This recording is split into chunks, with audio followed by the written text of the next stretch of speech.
میرے ابو نے میری آؤٹ آف فیملی منگنی کر دی. فیملی سے نا 3-4 رشتے ایک ساتھ آ گئے. ہوا کچھ یوں کہ ایک رشتہ آیا سب سے پہلے، اس کے بارے میں ابھی سوچ ہی رہے تھے تو پھر ایک ایسا رشتہ آیا نا کہ بس بم بھی پھوٹا ہمارے اوپر. اور 3-4 رشتے نا اس طرح سے مطلب سوچ رہے تھے پہلے کے بارے تو اگلا آ گیا، اگلے کے بارے میں سوچ رہے تھے اور آ گیا.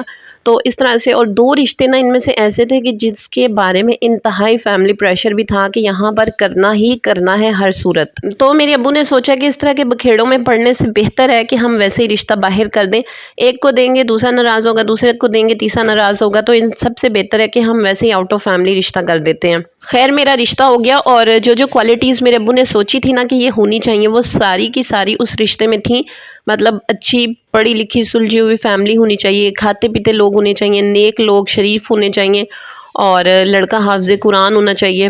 اس کے علاوہ فیملی چھوٹی ہونی چاہیے، ہونا بھی لاہور میں ہی چاہیے. تو خیر میرے ابو کی نا بہت زیادہ ڈیمانڈس تھیں رشتے کو لے کے، اور جو کچھ ابو نے سوچا تھا وہ سارا پورا ہو گیا. اور میرے ابو نے نا فٹافٹ سے بس منگنی کر دی. اور ایسا بھی نہیں تھا کہ ابو نے ان کو پرکھا ہی نہیں اور پرکھے بغیر ان کے ساتھ میرا رشتہ کر دیا تھا. جو کسی بھی انسان کو جج کرنے کے لیے جو کچھ کرنا چاہیے وہ سارا ہی ابو نے کیا. ان کو کئی بار کھانے پہ بلایا، ان کے گھر بھی گئے، ان کے ساتھ سفر بھی کیا، آؤٹ آف سٹی بھی گئے. تو اس طرح سے نا ان کے ساتھ رات بھی گزاری. مطلب جہاں آؤٹ آف سٹی گئے تھے وہاں پر ان کے ساتھ رات بھی گزاری. کوئی پرانے ان کے نا مطلب جاننے والے تھے جہاں سے وہ کنیکشن ہو رہا تھا ہمارا ان کے ساتھ، تو ادھر بھی گئے. تو اس طرح سے نا ان کو بڑی اچھی طرح سے جج کیا اور اس کے بعد میرا رشتہ کیا. خیر میرے ابو کافی خوش تھے اس رشتے کو لے کے، کیونکہ میرے ابو کو نا فیملی میں رشتہ کرنا اتنا زیادہ پسند نہیں ہے. شروع سے ہی نا وہ تھوڑے سے اگینسٹ ہیں اس چیز کے کہ مطلب اگر آپ باہر رشتہ کرتے ہیں نا تو اگر آپ کا اللہ نہ کرے لڑکے لڑکی کی نہیں بن رہی ہے نا تو بس وہ رشتہ ختم ہونا ہے. لیکن اگر فیملی میں وہ رشتہ ہو گیا نا تو پھر آپ کی وہ رشتہ داریاں بھی ٹوٹنی، کئی اور رشتہ داریاں بھی جن کا اندر کوئی تعلق ہی نہیں وہ بھی دشمنی میں بدل جانی. تو خیر ہر کسی کا اپنا مائنڈ ہوتا ہے. اور نا واقعی ایسا ہوتا بھی ہے کہ جب فیملی میں رشتہ ہوا ہوتا ہے نا تو لڑکے لڑکی کی کوئی لڑائی ہوتی ہے تو وہ بڑوں کو بیچ میں لے کے آتے ہیں، تو وہ ان کی لڑائی تو رہ ہی جاتی ہے، بڑے آپس میں لڑنا شروع کر دیتے ہیں. خیر یہ میرے ابو کا مائنڈ ہے، میں تو اس بات پہ اگری نہیں کرتی. مجھے لگتا ہے فیملی والے رشتے زیادہ چلتے ہیں، کیونکہ نا بہت بار چاہتے نہ چاہتے ہوئے بھی آپ کا اگر رشتہ فیملی میں ہوا ہوتا ہے نا تو آپ کو کمپرومائز کرنا پڑتا ہے کہ نہیں یہ ناراض ہوگا، وہ ناراض ہوگا، یہ رشتہ داری ٹوٹے گی، وہ ٹوٹے گی. تو اس طرح سے نا آپ نبھاز زیادہ لیتے ہیں. لیکن اللہ نہ کرے اگر رشتہ ٹوٹتا ہے تو واقعی بہت سی رشتہ داریاں ٹوٹتی ہیں. لیکن خیر ہر کسی کا اپنا اپنا مائنڈ ہوتا ہے.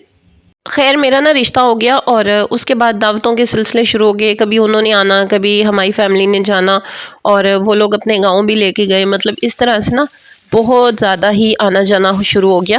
اس کے بعد رمضان سٹارٹ ہو گیا، افطاریاں شروع ہو گئیں. اس کے بعد پھر انہوں نے افطاری بھی آنا یا امی ابو نے جانا، پھر اس کے بعد اکٹھا مسجدوں میں جانا، اور پھر سحری کر کے ایک دوسرے کے گھر سے واپس آنا. اس طرح سے نا بہت زیادہ ملنا جلنا شروع ہو گئے. عیدوں کے دین لین شروع ہو گئے، اور ایسے ہی لگتا تھا کہ جیسے وہ ہماری فیملی ہیں، اور ان کو بھی ایسے فیل ہوتا تھا کہ جیسے ہم لوگ ان کی فیملی ہیں. اتنا زیادہ میل جول شروع ہو گیا. اس کے بعد نا پھر ایک دن اچانک ہی ان کا نا میسیج آیا کہ ہم نا آپ سے ملنا چاہتے ہیں اور بہت ضروری ہے ملنا. تو میرے ابو پہلے تو پریشان ہوئے، انہوں نے 2-3 بار پوچھا بھی کہ کیا پرابلم ہوا ہے آپ بتائیں. لیکن انہوں نے کہا کہ نہیں یہ بات نا مل کے ہی ہو سکتی ہے. اور جب ان کے ساتھ بات ہوئی نا تو اس کے کچھ ٹائم کے بعد وہ آنٹی اور وہ لڑکا، یعنی جس کے ساتھ میری منگنی ہوئی تھی، وہ لڑکا اور اس کی امی، وہ دونوں ہمارے گھر میں آئے. اور جب وہ ہمارے گھر میں آئے تو انہوں نے ایک نئی بات بتا دی. بلکہ انہوں نے اپنا موبائل دکھایا، اس لڑکے نے اپنا موبائل دکھایا. اس کے اندر اس نے میسیجز، کالز، اور اپنا جو میسنجر تھا وہ بھی اس کے اندر بھی ساری جو کنورسیشن ہوئی تھی وہ، اور اپنی ای میل، ساری چیزیں نا میرے ابو کو دکھائیں کہ یہ انکل آپ یہ پڑھ لیں. اور میسج پڑھ کے تو میرے ابو حیران پریشان ہی رہ گئے، کیونکہ کسی نے میرے بارے میں اتنا کچھ لکھا ہوا تھا ان میسیجز میں. اتنی غلط غلط باتیں تھیں، الزامات تھے، اور بہت ہی کچھ تھا. خیر وہ تو ایک الگ ہی سٹوری ہے جو کچھ لکھا گیا تھا. انشاءاللہ بتاؤں گی کہ کتنی کتنی گھٹیا باتیں کی گئی تھیں. اچھا اب جو یہ میسیجز سارا کچھ کر رہی تھی جو خاتون، انہوں نے یہ لکھا کہ اس سے پہلے اس کی میرے بھائی کے ساتھ بھی منگنی ہو چکی ہے، اور میرے بھائی کے ساتھ منگنی اس نے خود اپنی مرضی سے کروائی تھی. حالانکہ اللہ جانتا ہے کہ میری اس سے پہلے کہیں کوئی منگنی نہیں ہوئی تھی. اور اگر یہ بات فیملی میں ہوتی تو obviously فیملی والوں کو تو پتا تھا کہ میری کہیں اور منگنی نہیں ہوئی.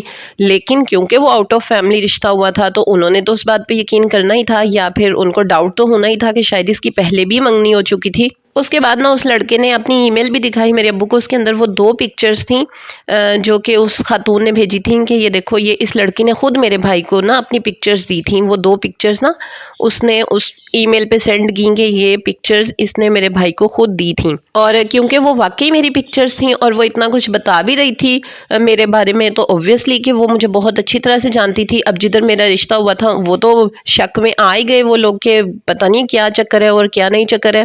خیر امی ابو نا واپس گھر آ گئے اور میں بھی پیچھے سے بڑی پریشان تھی کہ پتہ نہیں انہوں نے اتنا ارجنٹ فون کیا اور کیا مسئلہ بنا ہے، تو میں بھی بڑی پریشان تھی۔ ابو امی واقعی پریشان آئے گھر میں، اور جب آ کے انہوں نے مجھے پوری اسٹوری سنائی یہ کچھ ہوا ہے، تو میں اور زیادہ پریشان ہو گئی کہ یہ سب کچھ نہ کرنے والا کون ہے۔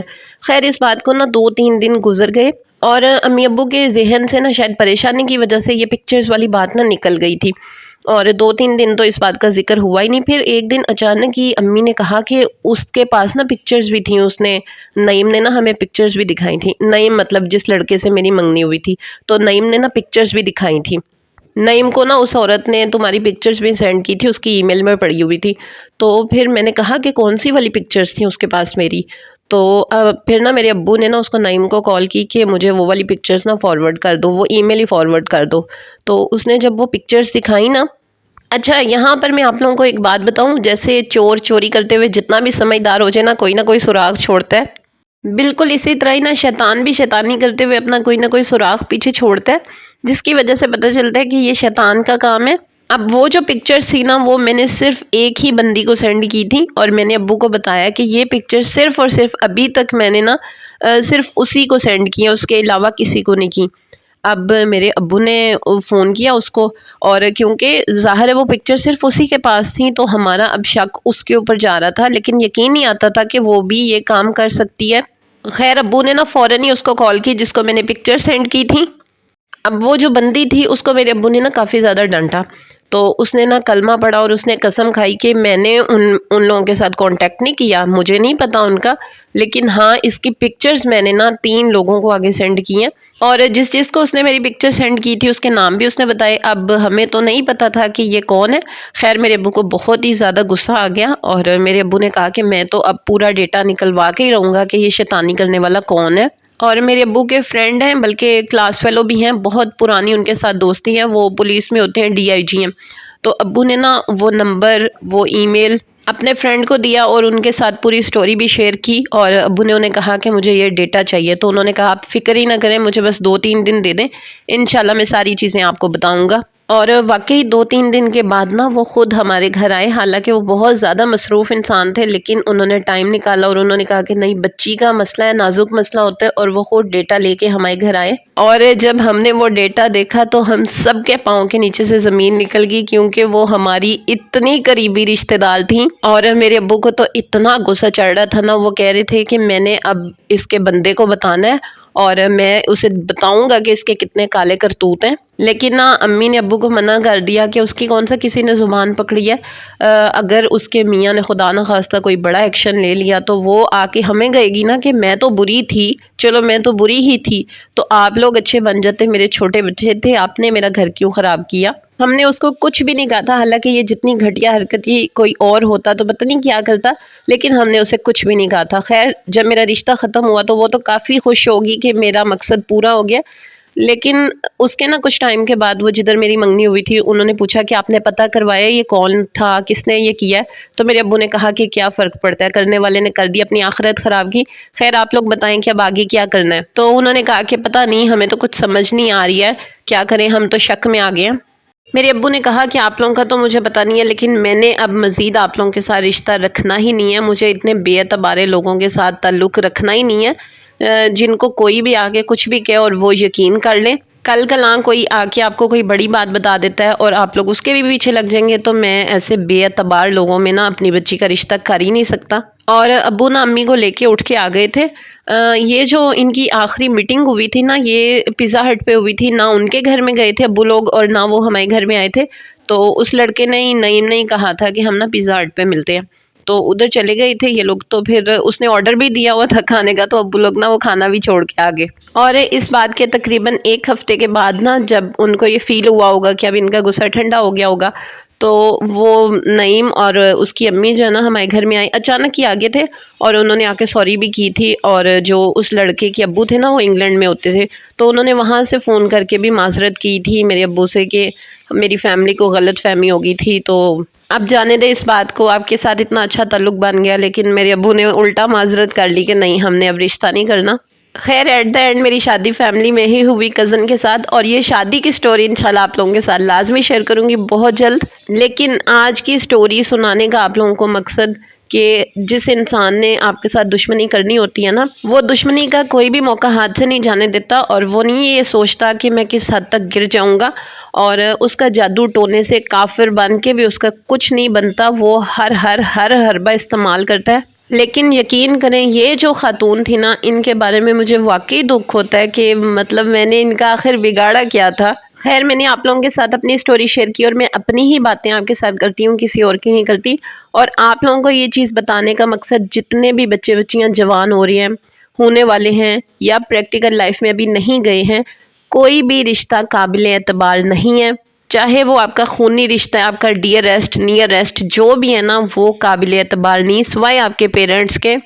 آج کل تو سگے بہن بھائی بھی ایک دوسرے کے سگے نہیں رہے ہیں، تو اپنے پیرنٹس کے ساتھ اپنی ہر چیز شیئر کریں، اپنے پیرنٹس کو اپنا فرینڈ بنائیں، اور پیرنٹس کو بھی چاہیے کہ اپنے بچوں پہ ٹرسٹ کریں، ان کی ہر بات سنیں۔ پیرنٹس اور بچوں کے درمیان دوستی کا رشتہ ہونا چاہیے تاکہ بچے کوئی بھی بات گھر کی باہر نہ کریں، ہمیشہ اپنے پیرنٹس کے ساتھ شیئر کریں۔ ہو سکتا ہے باہر کا کوئی بھی انسان جس کے ساتھ آپ بات شیئر کرتے ہیں وہ ابھی تو آپ کا دوست ہو، فرینڈ ہو، بہت اچھا فرینڈ ہو، لیکن بعد میں آپ کی اس کے ساتھ کوئی ایسی لڑائی ہو جائے یا کچھ نہ بھی ہو، وہ ویسے ہی آپ سے جیلس ہونا شروع ہو جائے، اور وہ اس کے لیے کسی بھی حد تک اتر سکتا ہے۔ میں آپ کو بار بار کہہ رہی ہوں وہ بہت قریبی رشتہ دار بھی ہو سکتا ہے۔ اور فرض کریں کہ آپ کسی کے ساتھ کوئی چیز شیئر نہیں کرتے، لیکن کوئی ایسا انسان جو آپ سے بہت پرسنل کوسچن کرتا ہے، اس کے بارے میں ہمیشہ الرٹ ہو کے رہیں۔ اس کا آخر مقصد کیا ہے یہ سب کچھ پوچھنے کا؟ اس کو کیا انٹرسٹ ہو سکتا ہے آپ کی لائف سے جو وہ یہ چیزیں پوچھ رہا ہے؟ آپ کی ایک چھوٹی سی مسٹیک آپ کی پوری لائف خراب کر سکتی ہے۔ میں یہ تو نہیں کہتی کہ میری لائف خراب ہوئی، بلکہ الحمدللہ اللہ نے مجھے بہت اچھا نعم البدل دیا۔ اس بندے نے ایک ذرا سی بات کے اوپر شک کیا تھا، لیکن الحمدللہ میرے ہسبینڈ نے ہمیشہ مجھ پہ بلائنڈ ٹرسٹ کیا ہے۔ لیکن ضروری نہیں کہ ہمیشہ اچھا ہی ہو، برا بھی ہو سکتا ہے، بلکہ بہت برا بھی ہو سکتا ہے، بھیانک بھی ہو سکتا ہے۔ میں آپ کو ایک بات بتاؤں، میرے ابو کی نیکیاں ہمیشہ سایہ بن کے میرے اوپر رہی ہیں۔ میرے ابو بہت زیادہ نیکی کے شوقین انسان ہیں، وہ ہمیشہ نیکیاں کرتے ہیں، اور ان کی نیکیوں نے ہی مجھے الحمدللہ ہر تکلیف سے بچایا کہ میری شادی شدہ زندگی کو لے کے آج تک ایک منٹ کی بھی مشکل میں اللہ تعالیٰ نے انہیں نہیں ڈالا ہے الحمدللہ۔ اور میرے دادا ابو کہتے تھے کہ ماں باپ کا کیا دھرا نا ہمیشہ اولاد سے نکلتا ہے، کیونکہ اولاد کی نا تکلیف زیادہ ہوتی ہے، انسان پہ جو مصیبت آئی ہوتی ہے نا اس کو سہرا ہوتا ہے، لیکن اولاد پہ جو تکلیف آتی ہے نا وہ اس سے دیکھی نہیں جاتی۔ اس لیے نا خود بھی شیطانی کرنے سے بچیں اپنے بچوں کی خاطر، کیونکہ یہ سارے کا سارا جو آپ کریں گے نا کسی کے ساتھ وہ سارا آپ کی اولاد سے نکلے گا، اور بچوں کو بھی چاہیے کہ ایک ایک سٹیپ سوچ سمجھ کے اٹھائیں۔ ملوں گی آپ لوگوں سے انشاءاللہ نیکسٹ ٹائم ایک نیو سٹوری کے ساتھ۔ اپنا بہت سا خیال رکھیے گا۔ اللہ حافظ۔